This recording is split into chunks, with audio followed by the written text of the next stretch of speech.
Jacob Billingsley, Build a Base podcast. Today, we're going to be talking about a high-low model specifically for a higher level high school or college pitcher, how to structure the days between outings so that you're recovered, you're getting the most out of your days between outings. You have an optimal plan to be able to create the best possible outcome and scenario to get you ready for game day again. And this is going to help you understand how to structure a high-low model, how to structure those days between outings and between games. First thing I want to say is that the principles that I'm about to talk about, the high-low model principles, can be used for any sport. So it's not just for baseball players. It's not just for pitchers specifically. These principles can be used for any sport, no matter volleyball, softball, golf, anything. Honestly, it can even be used for the adult population in fitness. Your higher days are obviously going to be the days that you train. The lower days are going to be the recovery days between that. So let's actually get straight into that. The definition of high low, what does that even mean? High days are going to be the days when we're playing. If you're an athlete, those are the game days. Those are the high training stress days. That's things like pitching, throwing bullpens, workouts, high intensity sprinting, high intensity power development. Those are going to be high days. Low days are, of course, going to be your recovery days between those. It's going to be recovery and mobility circuits, low steady state conditioning, going to a physical therapist or your athletic trainer to get treatment in soft tissue and manual therapy. Those are going to be lower intensity days that we're going to want to stack between the high intent days so that we're recovered and we're creating an optimal environment to be able to attack the next high day, the next game day. For baseball specifically, our high school and our college pitchers are going to be on 7-day rotations. We're talking about starters specifically in this episode. But of course, we've got some pro athletes as well that are going to be on 5-day rotations. I'm specifically going to be talking to our high school and college pitchers that are on 7-day rotation. Day zero is, of course, going to be game day. So just for the sake of this example, we're going to say that you're pitching on Sunday. So that's, of course, going to be a high day. We want to keep our high days high and our low days low. So one thing that I really like to do, this is an example of how I would structure my 7-day rotation as a starting pitcher. One thing that I really like to do, if your time schedule facilities allow, is that after your game on game day, on day zero here, I like to do some sort of sprint volume and or med ball power work as well. And the reason being is because we want to be able to hit multiple power days within a week. The days that you're playing are going to be high intensity days, so they're going to take more intent. But specifically for hitting certain types of power, we want to make sure that we're hitting them multiple days a week, which we'll talk about in just a second, and being able to structure your first quote unquote power day with some sprint work, some med ball work. It doesn't have to be rotationally because obviously we're getting a ton of rotation in the game as a pitcher. This might be things like med ball slams, overhead med ball tosses, overhead med ball throws, things that are going to be different planes of motion, things that are going to continue to increase upper body power specifically. And then, of course, our sprint work, some jumps. So I really like to do that after the game, if possible, on day zero. Again, sometimes that's not going to be possible just because of the time, the schedule, facilities, equipment. If it's not possible, we'll just simply move it to day one. So in day one, what that really is going to look like is, of course, you're going to wake up. It's going to be the day after your start. You're going to be tired. You're going to be sore. You're going to feel weak. So what we want to do is use this as a rejuvenation day. We're going to do some soft tissue. We're going to do some mobility. We're going to get moving. We're going to get the body moving. We're going to get blood flowing. We're going to try to reestablish the movement and the mobility that we have lost due to the body being sore. So we know that the body is going to tighten up muscles when it doesn't want them to get hurt because they are fatigued. So that is why you get a tight muscle, is the body, your brain is telling your muscle, this muscle is fatigued. I don't want it to get injured, so I'm going to tighten it. That way it keeps from overstretching. So that's why you get tight muscles and you get sore muscles the day after a start.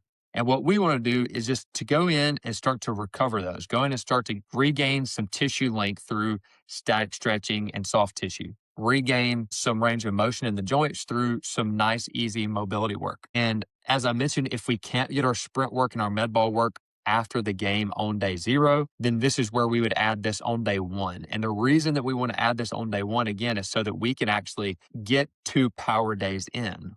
Because if we're not able to get this on day zero or day one, it's going to be difficult to be able to stack multiple days of power development without overdoing it and stacking too much volume on those days, because we want to prioritize lifting on the lift days and we want to prioritize power on power days if possible. So that's the ideal scenario, is you're able to get the sprint med ball work done after the game on day 0. If you can't, we're going to get it on day 1 after we get our soft tissue, static stretching, mobility, and we're going to use that as our day 1. Day 2 is going to be our heavy lift day. So this is going to be the heavy lower body strength day, where this is honestly the highest intensity day of the week.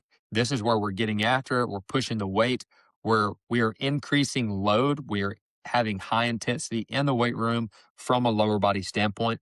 Day 3 is going to be an upper body and arm care day. So high low. So on day 2 was our heavy lower body day. We're not doing a ton upper body. So it's a low day on upper body. It's a high day on lower body. We're pretty much going to flip that on day 3, where we're not going like super high intensity upper body lifts, but we are getting a good upper body lift. And this is going to be our best upper body lift of the week, followed by our arm care program or our shoulder care program. That's going to be a good day to add that higher intensity upper body stuff in.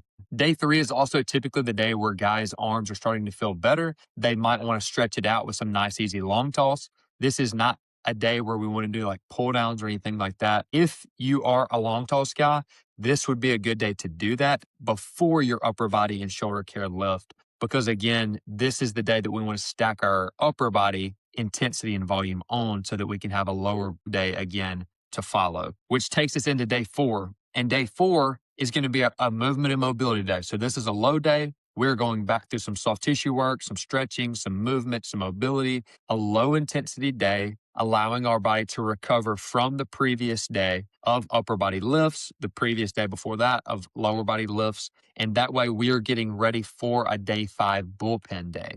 The reason that I like doing bullpen on day 5 is 2 things. One, assuming that we're pitching again on day 7, because this is a 7-day rotation. Doing bullpen on day 5, there's 2 main things that I really like. The first one is that it is going to force you to keep your volume low on day 5 because you know that you're pitching in 48 hours. You're going to have day 6 as a recovery day. But if you dig yourself too deep in the hole on day 5 with a 50, 60 pitch bullpen, you're not going to be able to be recovered in 48 hours to have a really good outing on day 7. So by allowing us to do our bullpen on day 5 is going to force us to keep the volume low. So that way we can recover on day 6 and pitch on day 7. The second reason that I like doing the bullpen on day 5 is because typically in that midweek bullpen, we are looking to improve upon some sort of skill. So it just gives us a little bit less time between actually working on that skill in the bullpen and actually jumping back on the mound again on your game day. So day 5 being the bullpen day, we are keeping the volume low. Intensity can be medium to high on the actual bullpen. That's going to be pitcher dependent on what you guys like and how your body responds to that. I personally really like doing the bullpens on day 5 for those 2 reasons. It's forcing you to keep the volume low, and it's also close enough to game day to where you're not getting out of the rhythm of what the new skill you're working on and developing is before the game day. If we do it too early in the week, there's too many days between when we did it and when the next game is for you to actually be able to remember that skill set or the cues that you might have learned. Following that day 5 bullpen is going to be our 3rd lift of the week, which is going to be a full body lift. And we're going to be specifically power development here. So again, if we're pitching on Sunday, this is going to be the Friday, to where we have our Friday bullpen, and immediately after we go into a high intensity, full body power day. This is going to be low volume, but it's going to be high intensity. We're going to keep the volume low because, again, we're pitching in 48 hours. We're going to have, let's say, 2 to 5 reps of an exercise. From upper body, lower body, they're going to be primarily power based, where we're moving the bar fast.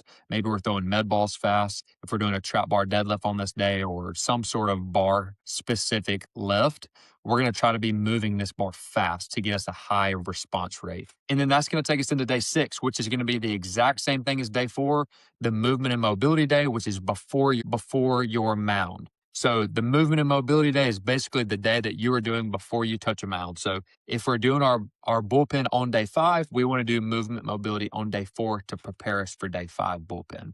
If we're pitching on day 7, we want to do the movement and mobility day on day 6 to prepare us and recover us for day 7. Reminder on these movement and mobility days that it doesn't have to be super long. It's just enough to feel good, just enough to get your body moving through a full range of motion and allowing yourself to feel good for the next day. We are not necessarily getting into high intensity holds or pails and rails or anything like that that's going to actually have a high stimulus on the joint.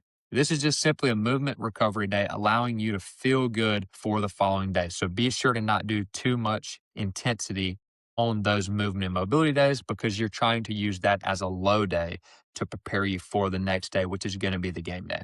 Now, I have had people in the past, and I even did bullpens on day 4 at some point that really like doing bullpens on day 4 as opposed to day 5. Again, I suggest doing them on day 5 because it's going to force you to keep the volume low, which is what you need. That is a mistake that I see a lot of college pitchers make is that they throw way too many pitches on their midweek bullpen and they're just digging themselves deeper into the recovery hole.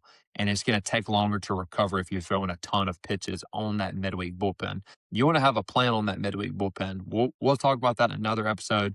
But the main thing that you want to do in that midweek bullpen is to work on whatever 1 or 2 things that you have already predetermined is going to be your plan of action for that bullpen and only work on those. Work on feeling good, work on getting better at that skill, executing 1 or 2 more things, but just not a lot of volume of it. But the primary use of that bullpen is going to be to develop a skill to use on day 7, which is game day. If you want to do the bullpen on day 4, completely fine. You would basically just use that movement and mobility day the following day on day 5, but add a little bit more sprints, change the direction in med ball to make it kind of a medium day. I don't love medium days. I really like low or high days. But if you want to go bullpen on day 4 to have day 5 and day 6 between your next outing, that is what I would do is I would go bullpen on day 4, use that day 5 as a medium day. So that way you can still use day 6 as a full rest and recovery day. That's our movement mobility day to prepare you for the game day on day 7. That's how I would structure the high-low model for 7-day rotation pitchers, specifically for higher level high school, college pitchers that are looking to understand how to structure their 7-day rotation. Until I talk to you guys in the next podcast, have a great day.